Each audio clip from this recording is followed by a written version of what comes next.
Chapter 2401. What should we do now? We can't even get in. The middle-aged man looked very anxious too. Cameron saw a ventilation duct all of a sudden. In the basement. Whan had already defeated all enemies and used up half of his energy. His back was drenched in sweat, and the clean and white clothes were all stained, torn, and wrinkled. The ship suddenly swayed when Whan walked out of the operating room, and he hit the wall. His injured and bleeding arm hit the pipe on the wall, causing him to frown in pain. He took out his cell phone, but there was no signal. Whan walked out of the freight elevator covering his arm, and his gaze landed on the window. A layer of thick mist had begun to shroud the surface of the ocean, and the distant view was blurred. He clicked his tongue and hurried toward the cockpit. Cameron arrived at the cockpit through the ventilation duct, kicked open the metal cover of the duct, and jumped down from above. She then opened the hatch immediately. The captain heard the commotion and was about to look back when Cameron instantly pressed the sharp dagger in her hand against the back of his head. "Don't move." The captain froze in place. "What do you want?" The female attendant came in at that moment. "Captain, please stop the ship. The sea has started to fog up." The captain sneered. He was not afraid of Cameron's threat. "If you kill me now, that's it for this ship."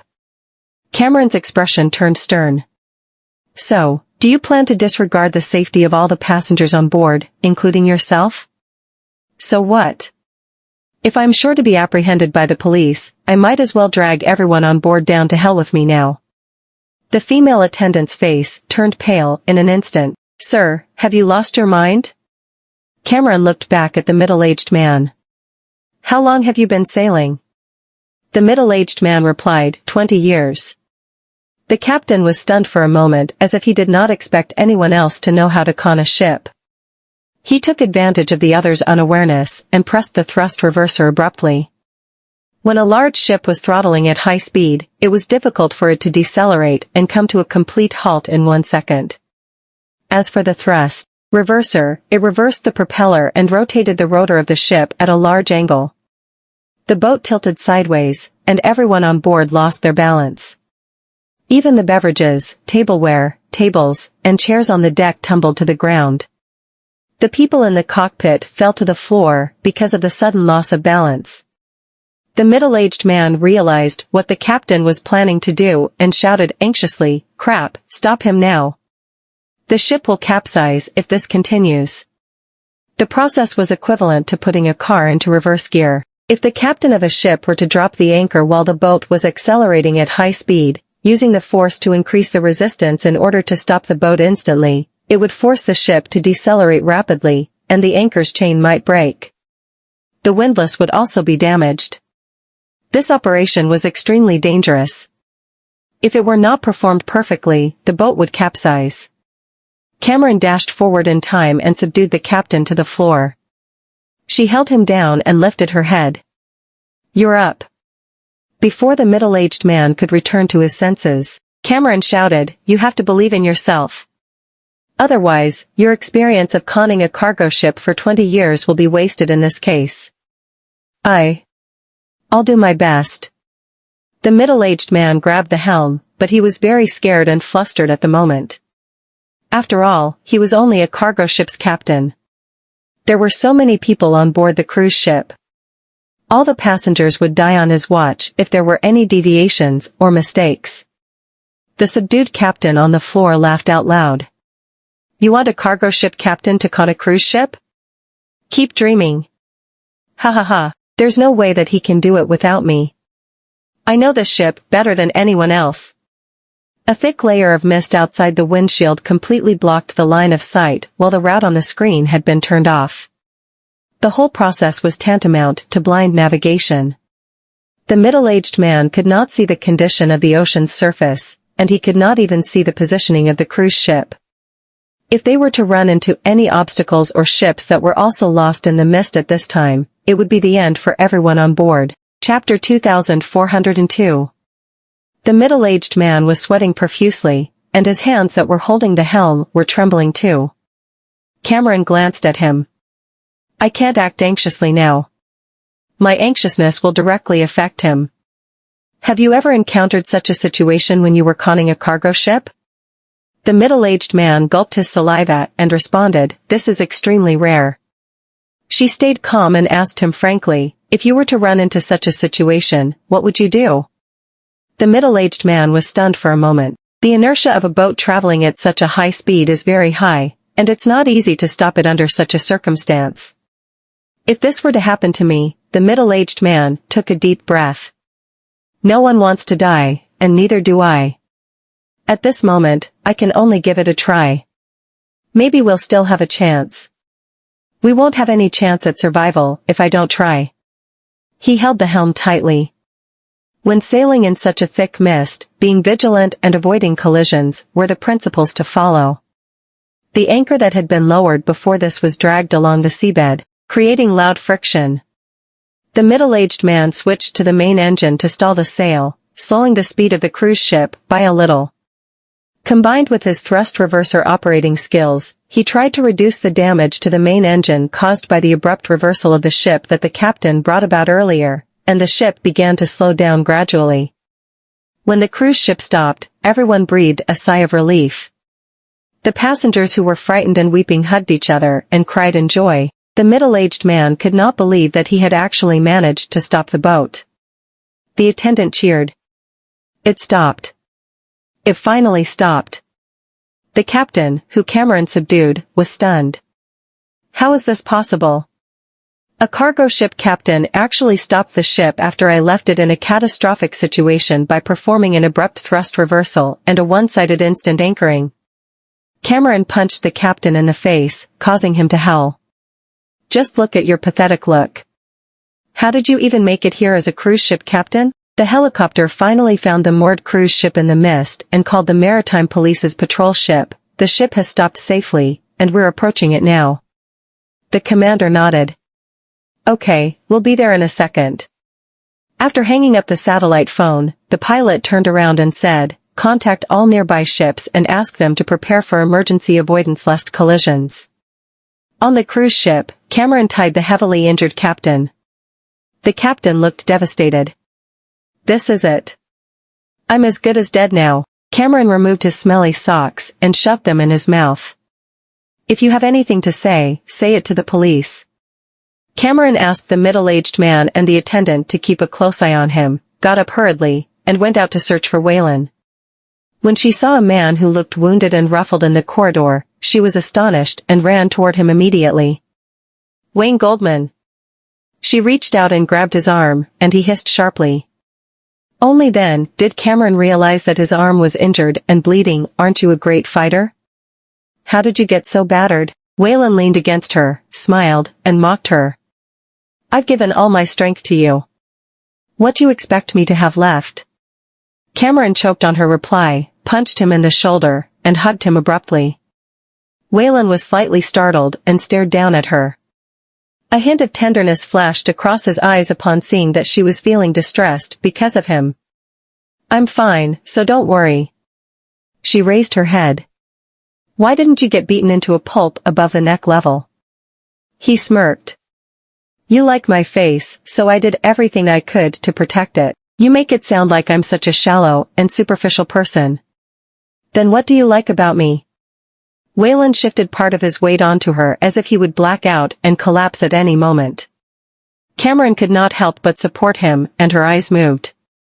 I have no idea. Cam, I'm rather tired.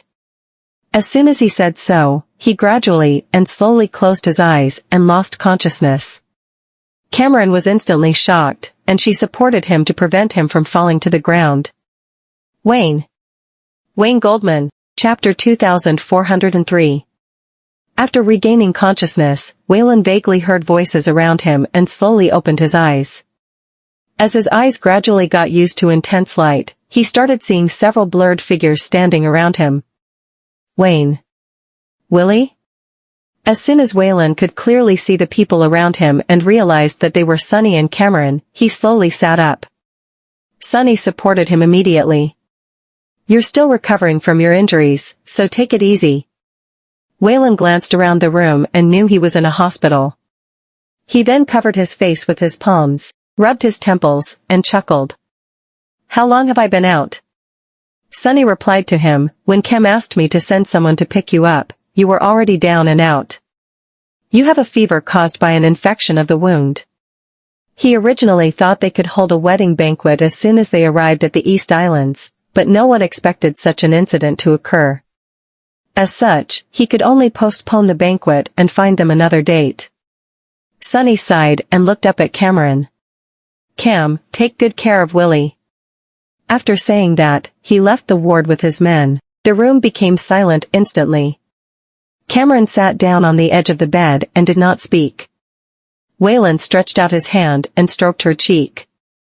What's wrong? It's nothing. She turned her face away.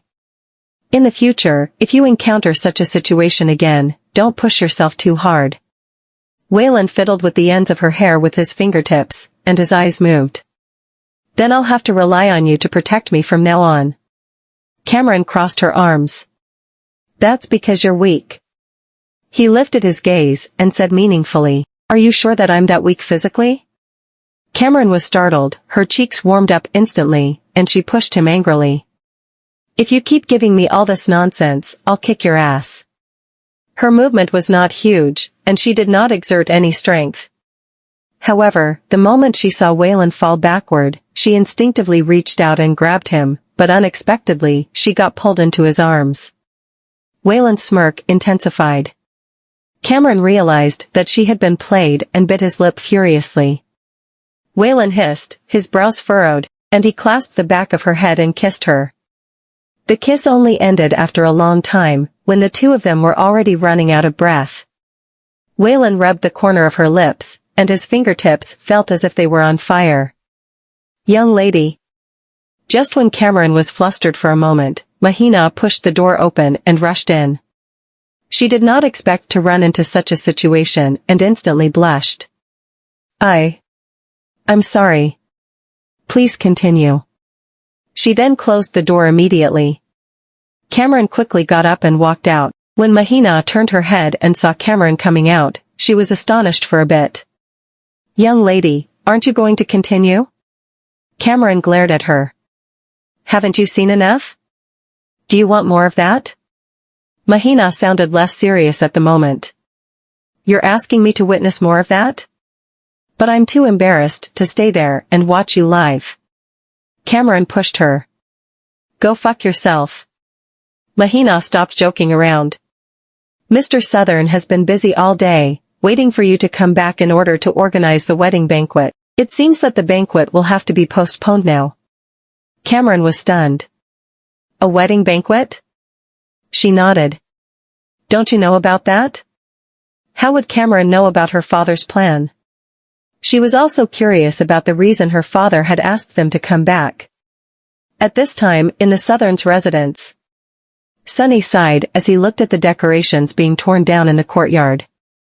The butler walked up to him and said with a smile, Mr. Southern, the young lady and Mr. Goldman are still in the East Islands.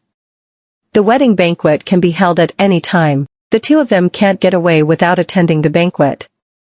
That's the case so far, but I'm worried that girl will go back on her word. Sunny took a deep breath. After all, Cam really took her sweet time before she decided to marry Willie. If the wedding banquet isn't held immediately, what will I do if she regrets her decision and comes back to me in the future? No matter what, a wedding ceremony has to be held here in the East Islands first. It won't be an issue if the Goldmans wants to organize another ceremony in Zlokova. I'll take their ceremony as a double insurance. The butler said helplessly, You really want your daughter to get married, huh? Whan will make a remarkable son-in-law. It's only natural for me to want to speed things up. Chapter 2404. Sunny had not taken his eye off the news all this while. He just got involved in a scandal with Minzy not long ago, didn't he? That news almost scared me to death back then. I was that close to thinking that I was about to lose such an excellent son-in-law. Dad. Cameron stepped into the courtyard, and as expected, she saw the decorations that had just been taken down from the walls of the courtyard. Did you prepare a secret wedding banquet for Whan and me? Why didn't you ask me for my opinion first? Sunny frowned. Why aren't you accompanying Willie in the hospital? Cameron crossed her arms and said, he's no longer a kid. Why would he need me to be by his side to watch over him? Sunny felt exasperated and helpless at the same time. I really don't know what else I can say about you. I guess I'll give it to you straight once and for all today. Yes, you might think you're in the position to play hard to get, but you'd better not come back here in tears when your husband leaves you for another woman. Probably because of Waylon's scandal with Minzy, Sunny had begun to worry about the relationship between his daughter and Waylon. Cameron narrowed her eyes. What do you think about all day long when I'm not around? Sunny stacked his hands behind his back and snorted softly. Willie treats you well. At least as hard as now with you. However, a relationship requires both parties to constantly move closer to each other. You can't just stay put and ask Willie to come to you all the time, as he might one day get tired of you if you never take the initiative and put in any effort. Cameron was dumbfounded and did not utter a single word for a long time. I came back to question him about not asking me for my opinion on the wedding banquet, yet why am I the one who gets taught a lesson in the end? Both parties have to constantly move closer to each other, huh? If my memory serves me well, Whan has always been the one who takes the initiative regarding our relationship. As for me. In the evening, Cameron came into the ward with dinner. The nurse had just come over to change Waylon's bandages. Seeing that Waylon was undoing his shirt unhurriedly, Cameron immediately frowned. You only hurt your arm, so why do you need to take off your shirt? The nurse chuckled instantly. It seems that your girlfriend is jealous of me? Waylon responded with a hum, and the affection and hilarity that were surging in his eyes could no longer be concealed. Yeah, that's bad news.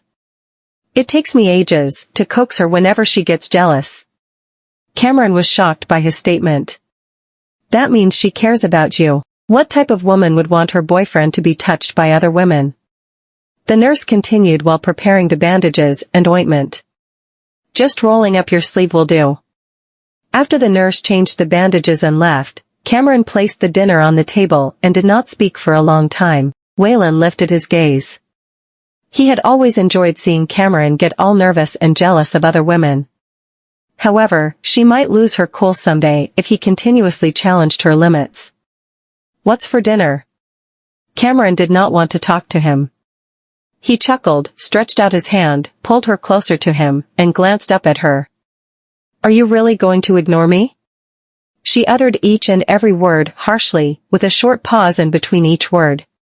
You'd better apologize. He did not even ask for the reason and apologized without any hesitation. Okay, I'll apologize. I'm sorry. Cameron lowered her gaze. Were you testing me again? He froze for a split second and stared at her. Huh? She turned her face away. You only want to see me get all worked up, don't you? So let me make it clear to you now. I'm indeed very pissed. I don't like other women touching you, and I don't like you getting too close to other women. If a person will get tired after taking all the initiative for a long time, then Whan will one day get there if I remain indifferent. He's been trying his best to probe and test me precisely only because he wants me to admit my thoughts. Before this, I've never told him face to face that I would be jealous. Just when she was a little distracted, Waylon pulled her into his arms, wrapped his arms around her, and stroked her cheek with his palm. Then let me make things clear to you too. Listen carefully. I belong to you, just like how you belong to me. And since you don't like me getting too close with other women, please keep an eye on me and don't let those women approach me. Chapter 2405. Cameron frowned. Don't you know how to drive those women away by yourself? Waylon smirked. This is different. I like to stay under your control. Won't you feel bothered? Why would something like this be bothersome to someone who regards these as the fun that spices up a relationship? Waylon kissed the corner of her eyes. Even if you were to cause me trouble everywhere you go, I'd be more than happy to accept them as part of my life. She pinched his cheek. What do you mean by causing trouble everywhere? Waylon sealed her lips. and Cameron immediately propped her hands against his chest. Wayne Goldman, you haven't had dinner yet. I'll have my dessert first. Since when is there dessert? Wayland turned over and trapped her in his arms. Aren't you, my dessert? He blatantly caressed her from head to toe, and she gritted her teeth and blushed. Wayne Goldman, get off me.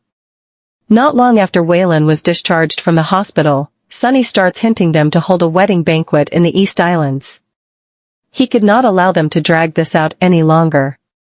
That day, the two of them were sitting in the living room, listening to Sonny's undisguised hints, and that made Cameron laugh. You just can't wait to drive me out of the Southerns, can you? Sonny's expression stiffened. You brat, what do you think you're saying? What do you mean by driving you out? How are the Southerns no longer your family after you get married? She snorted and turned her face away. Wayland smiled and said calmly, actually, as long as Cam is willing to marry me, I'm okay with anything. Even if she wants to come back and live here in the future, I can live here with her too. Cameron pursed her lips and stared at him without uttering a single word. Sonny picked his teacup up, flicked the lid of the cup, and seemed to be very satisfied with Wayland's response. Glad to know where you stand in this matter. He then drank his tea and added, then let's not delay it anymore. We'll hold the wedding banquet here. Next week. Cameron was stunned for a split second. What? That fast? Next week? I don't even get a buffer period? Sonny replied earnestly, there's a holiday next week, and that itself eases a lot of arrangements. Otherwise, we'll have to wait until next month. Since it's just a matter of time, it's better to hold it sooner. Sonny had already made up his mind, so he got up, walked to the butler, and instructed him on the to-do list of next week's wedding banquet. At this time, at Bassburg, Daisy and Hannah attended a winter fashion show. When the reporter asked her about Wayland and Cameron's relationship, she responded with a grin, is there even a need for you to ask the question? Who else in the world is capable of becoming the eldest young lady of the Goldmans? As soon as she said that, all the media outlets present at the scene were astounded. It was clear to everyone that the Goldmans really thought highly of Cameron. Of course, several reporters still would not stop without getting a trenchant reply out of Daisy. They compared Freya and Cameron blatantly during the interview and asked Daisy whether she was more content with Cameron or Freya. Daisy glared at the reporter, who just would not settle for a peaceful answer. They're my sisters-in-law. Is there any difference? The reporter still would not give up. Let's just say you can only choose one. Daisy gradually lost patience. Do I look like someone who's in the position of marrying one of them and is forced to pick only one of them? Fortunately, Hannah was there to extinguish Daisy's wrath. Otherwise, if the conversation were to go on, the news that would make the headline tomorrow would be Daisy getting into an argument with the reporter. Soon, she glanced through the noisy crowd. A car was parked behind the crowd, and Zafir got out of the car with a woman. Daisy was slightly startled by what she saw. That woman was none other than Zoe Markle. Zoe wrapped her arms around Zafir's as they gracefully stepped onto the red carpet, seemingly unaffected by the countless haters that she brought onto herself when she painted a target on Daisy's back when they attended the variety show together. Most of the reporters were not familiar with Zafir, but some of them knew his identity. However, compared to his identity, everyone was more curious about his relationship with Zoe. Hannah kept smiling but whispered to Daisy while standing right next to her, that witches' benefactors change as quickly as the blink of an eye. But that man looks rather familiar. Chapter 2406. Daisy didn't speak. Zafir saw Daisy at the reception table. Daisy smiled, nodded at him politely, and looked away after that. She had never seen Zafir after their filming wrapped up. She was quite surprised to see him attend the fashion show. After the show, Daisy ended up sitting next to Zoe, possibly intentionally arranged by the organizers. Hannah and Zafir were next to them too. But the attention of the media was all on the two of them. Zoe never thought that the organizers would do that. When they were greeting the reporters, she said in a volume only Daisy could hear, "This is just bad luck." I hope your stupid fans don't say I'm trying to become relevant again by standing next to you. Daisy smiled. From what I know, your fans are mostly the stupid ones. Zoe's smile faded. Because of what had happened during their variety show, her fans had created a lot of funny situations in their attempt to make her famous again. The majority of netizens mocked them as brain-dead fans. Zoe was about to retort, but Daisy suddenly stood up and walked away. Zafir watched her walk away and frowned. Daisy rushed into the washroom and threw up all her dinner from last night. After she was done, she turned on the tap to wash the vomit away. She threw water on her face and looked at herself in the mirror. Something came to her mind, and she rested her hand on her belly. Am I pregnant? She thought about it and realized her period had been half a month late. Daisy quickly left the washroom and was surprised to see Zafir smoking in the corridor. She had never seen him smoke and didn't know that he did. Daisy asked, "Why are you out here?" Zafir flicked the ash off and raised his brows. Not feeling well? I'm fine. I'm going back in. When Daisy walked past him, he suddenly grabbed her wrist. He looked very calm. You haven't seen Leah young in a long time, have you? Daisy was surprised. She's back? Zoe, who was standing at a distance, saw them and looked unhappy. Only God knew how much effort she had put into getting her first role as a female lead from Zafir. But Basberg had a small circle. Did Zafir and Daisy have that kind of relationship? Huh. Tiffany Cullen had said that Daisy was a player, and it might actually be true. She's still in a relationship with another man after getting married. The next day, at the East Islands. After Cameron washed up and had breakfast, she went and watered the flowers in the garden. She was a little not used to such a calm and restful life, maybe because she had been living in the busy city for a while now. Whan walked into the garden wearing his silk pants and holding a cup of coffee. He saw that she was watering while zoning out and chuckled. Are you trying to drown the flowers? She snapped back and saw that the flower bed was flooded. She slowly stopped. What's the issue? Flowers will grow back. He smiled and didn't speak. Cameron remembered something and suddenly turned to look at him. You didn't go to Yuzu Villa with my dad to talk about the wedding banquet? He can handle that. He then looked at Cameron and smiled. Can't wait to be my bride? Chapter 2407. Cameron turned her face away. Can you shut up? I'm not in a hurry. Whan slowly sipped his coffee and smiled. Mahina walked in and was followed by a group of people who were carrying a lot of things. Cameron stopped her. What are you doing? Mahina smiled and said, We're getting ready for your wedding. Mr. Southern said we're going to get the best wedding planner on the island to plan your wedding. Cameron was shocked. Do we need to go through so much hassle? It was just a wedding. The crew member behind them smiled. It's not a hassle. It's an event of a lifetime. Everyone wants to be the prettiest bride. We are responsible for making you happy. After that, her expression returned to a serious one. Cameron smiled. Where did the old man get a wedding planner? Mahina grabbed her arm. Let's go. I'll show you. What's to see? What? Before she could finish, Mahina dragged her into the house. Take a look. You might like it. Whan smiled and shook his head. Everything that was needed for the wedding filled up the room, jewelry, clothing, shoes, and more. 2 female crew members walked in. Miss Southern, we're here to get your measurements. Cameron was surprised. Measurements? Yes, we make a wedding dress based on your measurements, and we'll get it done in 3 days. Mahina brought the rest of the crew out, and Cameron let them measure her. Meanwhile, in Basberg, Daisy wore a cap and a face mask to cover her face. The server guided her to a room and opened the door. This way, ma'am. Leah looked up upon hearing that. After she saw the server walk out, she immediately stood up and smiled. Daisy. Daisy removed her mask and pulled out a chair. When did you get back? 2 days ago. I just got back. Leah took a seat and poured out some tea. My company gave me a long time off.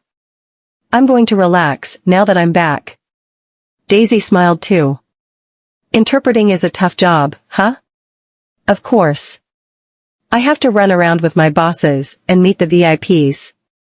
When I close my eyes, all I can see is the schedule for the next day. My mind is just fed with work. Leah picked up her cup and sighed. I wouldn't have taken a foreign language if I knew this would be the outcome. She remembered something and looked up. By the way, Zafir is a director. Is he part of the entertainment industry now? Daisy was surprised and looked around. Yes. Leah raised her brows and leaned in closer. Did he become a director because of you? Daisy looked down. It's his passion. Even if it were for her, they wouldn't have worked out. Was she supposed to change because Zafir got into the film industry because of her? Leah could see something was off, so she asked, Daisy, didn't you have a huge crush on Zafir? Did something happen between you two? She had been overseas and didn't have time to pay attention to entertainment news because she was busy. She didn't know that Daisy was married. In her mind, Daisy and Zafir were really close. She even imagined that she would be attending their wedding when she returned. Chapter 2408. Leah could see that Zafir had feelings for Daisy since they were that age. When he gave up on studying finances and switched to film, that showed that he was going into the entertainment industry because of Daisy. Daisy raised her brows. Leah, I'm married. Married? With who? Leah was shocked. Daisy told her about no lace. She looked surprised because she didn't expect a change in the plot. So, you didn't have feelings for Zafir? Daisy paused. I never said I had feelings for him. Leah didn't know how to react. I saw that you were close when we were in school. You're really saying that you didn't have feelings for him? Daisy placed her hand on her forehead, feeling a little awkward. I always saw him as an older brother. I didn't like him that way. Maybe it was because they were too young to tell those feelings apart, but in her heart, Zafir was always like a brother to her. She didn't think that Leah would have taken it the wrong way. Leah sighed. Too bad you aren't interested. He really fell for you. After lunch, Leah walked Daisy to her car. As she watched Daisy drive away, she picked up her phone and gave Zafir a call. Zafir was at the billiard hall. The private billiard hall was on the 36th floor of the hotel. It was different from the smoke-filled ones. Not only was smoking not allowed here, but it also had a very comfortable environment and the best service. It even had a great view. There was a fine dining restaurant, a gym, a pool, and more on the floor above. The rooms were on the floors under this one. Leah walked into the hall and turned to see Zafir teaching a woman how to play. They looked more like flirting than playing.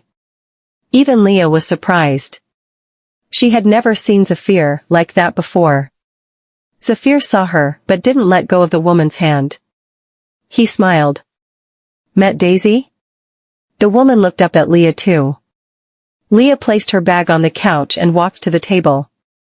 Yes, we just had lunch. After that, she sized up the woman. Seems like you're having fun. It's rare. It was rare to see him like that. Did he change because Daisy is married? The woman asked him in a flirty voice, Zeph, is this your friend? Zafir nodded, stood up straight, and handed Leah the pool cue the woman was holding. Play with me. The woman was unhappy and shook his arm. You said you were going to spend time with me. But when she saw Zafir's eyes growing dark, she immediately stopped. She could read expressions. If she wanted to see him again, she needed to stop, or he would get tired of her. After the woman left, Leah chuckled. This isn't like you. He positioned the balls and casually said, it doesn't matter. People change. Are you hinting at something? He looked up at her and didn't reply. Leah polished the tip of the pool cue and continued. You became a director because of her, and now that she's married to someone else, you're unhappy about it, right? Seeing how he was silent, Leah hit the cue ball, sending some of them into the nets. They love each other, but it's just a one-way street for you. You're letting yourself go just because you can't have her. That's not the Zeph I know. Chapter 2409. After a long pause, Zafir chuckled. I don't even know myself. At Taylorton. Daisy told Knowles about her lunch with Leah. Knowles peeled some oranges for her and fed her, but couldn't help but chuckle. What did you eat? Daisy sat on his thighs and ate the orange. Everything. But I noticed that I don't really have an appetite recently, which is fine, but I gained weight. She suspected that she was pregnant, but wouldn't she want to eat more if she was? If she didn't have an appetite, it was mostly because her sleep cycle wasn't consistent. Her period was probably late because her hormones were imbalanced. Knowles paused, then looked at her. Daisy didn't notice the change in his eyes and continued talking. Actresses always worry about gaining weight. It's your fault for always making great food for me and making me fat. She started complaining again. Knowles placed the oranges on a plate and said, you would grow fat even if I don't feed you. She choked. Why? He pinched her cheek and smiled. You'll need to gain weight eventually. Daisy didn't have time to think about what he said because she got a call from the company. She slowly got up. All right, I'll head over now. Knowles helped her because he was worried that she might trip. Be careful. Daisy sat back down, put her arms around his neck, and smiled. Nolly, I'll go back to Yarramore with you when my vacation days are confirmed. He paused and smiled while patting her head. Sure. Daisy looked up. Give me a kiss. He planted a kiss on her lips while his eyes filled with love. After watching her leave, he picked up his phone and called Edison. Help me to get an appointment at the obstetrics and children's department tomorrow. Edison was stunned. Obstetrics and children's department? Is Miss Vanderbilt pregnant? He had to inform Rick and Diana about the good news. Meanwhile, Daisy was getting her makeup done for a commercial shoot. The stylist gave her a mermaid skirt, and it hugged her figure tightly. Daisy was changing into it, but when she pulled the zipper around her waist, it felt like it was tight. She held her breath and frowned, then walked out. Isn't this my size? I think it's smaller. The assistant checked the information. No, this is made based on your measurements. Really? Daisy looked at her belly. She hadn't been eating a lot recently and mostly drank water. Had she become someone who would gain weight just by drinking water? The assistant noticed something and walked over. Daisy, did you gain a little bit of weight? Daisy placed her hand on her forehead because someone else could tell. Maybe. Could you help me alter the waistline? It's pretty uncomfortable. The assistant was hesitant. But the sponsors lent it to us. It's all right. I'll buy it. If she paid for it, the dress would be hers, and she would be able to alter it. The assistant took a deep breath, because this daughter of the Goldman family could just buy a skirt worth a few $1,000s. She was just going to wear it once. That was such a luxury. The next day, after the visual effects were done for the ad, everyone's attention was on Daisy's waist. Hashtag why do I feel that her waist has turned thicker, hashtag. Hashtag no way. Female celebrities should have a bit of meat on their bones. If they're just skin and bones, they look unhealthy, hashtag. Chapter 2410. Hashtag is it possible she is pregnant, hashtag Knowles was making breakfast when Daisy walked down in her pajamas. She quietly hugged him from behind while running her hands over his chest. He held her hand and chuckled. Why are you teasing me so early in the morning? She rested her chin on his shoulder and lazily smiled. You seem to be very at peace recently. Not seduced by my beauty? Knowles turned the gas off. Turned around and hugged her. Did you forget that you wanted to sleep in separate rooms before this? She looked ashamed and lowered her head. He had always been very good with self-control. His self-control was flexible. It was like a string that had been pulled tightly, but once it was released, chaos would ensue.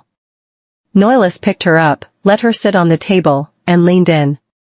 Are you blaming me? Daisy cupped his face with both her hands. I just don't have as good stamina as you do. I'm going to start training tomorrow. He squinted. Training for what? To lose weight. Daisy pinched the flesh around her waist. All my dresses are tighter now. If this goes on, my waist will turn into a barrel. Knowles chuckled and asked her in a serious tone, is it possible that there's a baby here?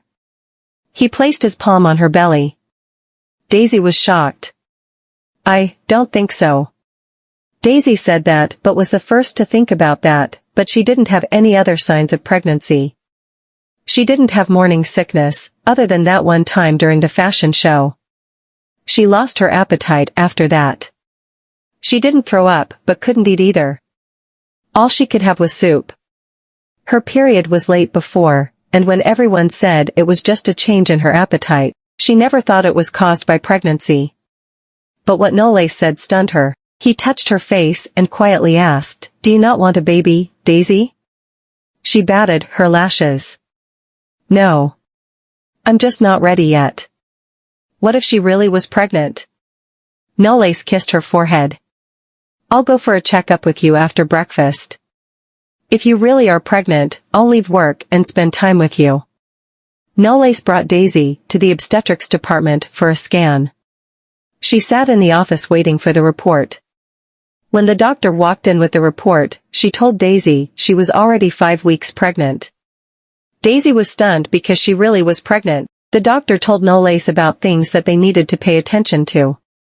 And Knowles nodded. All right, got it. After that, he walked over to the spaced-out Daisy and knelt in front of her on one knee. Daisy? Daisy snapped back, and her eyes were suddenly red. I'm afraid that might not be a good mother. She really was pregnant without getting ready for it. Knowles wiped her tears away. I'm here. The doctor smiled. It's normal for first-time mothers to be nervous. There's a first for everything. That is how all parents do it. Knowles gave Daisy a hug and left with her. People would leave smiling after finding out that they were pregnant, but Daisy left with tears. The passers-by assumed she couldn't conceive and was sad about it.